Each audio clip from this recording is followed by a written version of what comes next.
When people talk about social entrepreneurship today, they typically talk about the creation of social change.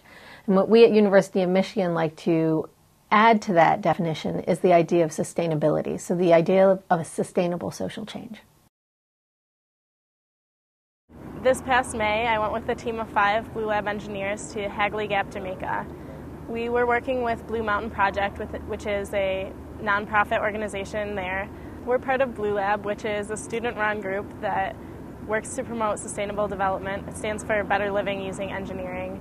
The project started 3 years ago when the need for civil engineers and infrastructural work was noticed by a group of medical students who were volunteering from the University of Michigan. We went there with several projects that we were working on. One was to restore a washed-out river fording that connects Hagley Gap with the nearby town of Kingston, and that's a vital connection that gets washed out during the rainy season. Another project was to help promote access to clean water because most of the residents there currently drink water directly from the river. And thirdly, we would like to help use solar drying techniques to help improve their own farming and help give them better economic independence. One of our major goals was helping residents of Hagley Gap have better access to drinking water.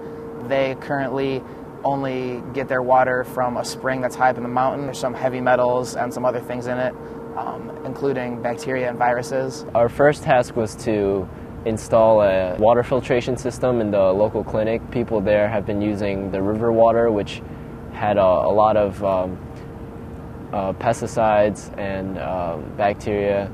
We installed a biosand filter, which is basically a slow sand filter that works on both mechanical filtration and also biological in a really central location in the town square to promote awareness and get a feel for the community's reception and whether they would be interested in that as a more sustainable solution that we could implement in the future. The biosand filter was a really basic, simple design.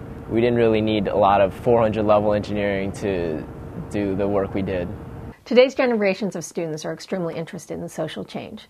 So they have been very active in finding ways of taking their skill sets to actually impact social change. And what we think is really important is that for the students to understand how to take the products that they're developing and make sure that these products can have an impact on the communities in which they're trying to serve. We had a very good dialogue with the community. We traded back ideas back and forth and came up with some improvements for our project. And it kind of gave a real sense to the work that we were doing and gave you a real idea of what the impacts were that we were going to have. They're actually going to be impacting a real community, real people. What we want to do is help them understand the importance of understanding the users, understanding the community, developing something that can actually function for that community, but also be developed in that community so that that product is used in the long term. We're probably not going to be there very often, so we want the community to be sustainable by themselves. Anything that we can do to use what we're learning here in school and implement that in a way that helps people out is definitely something important. That's why I'm in engineering.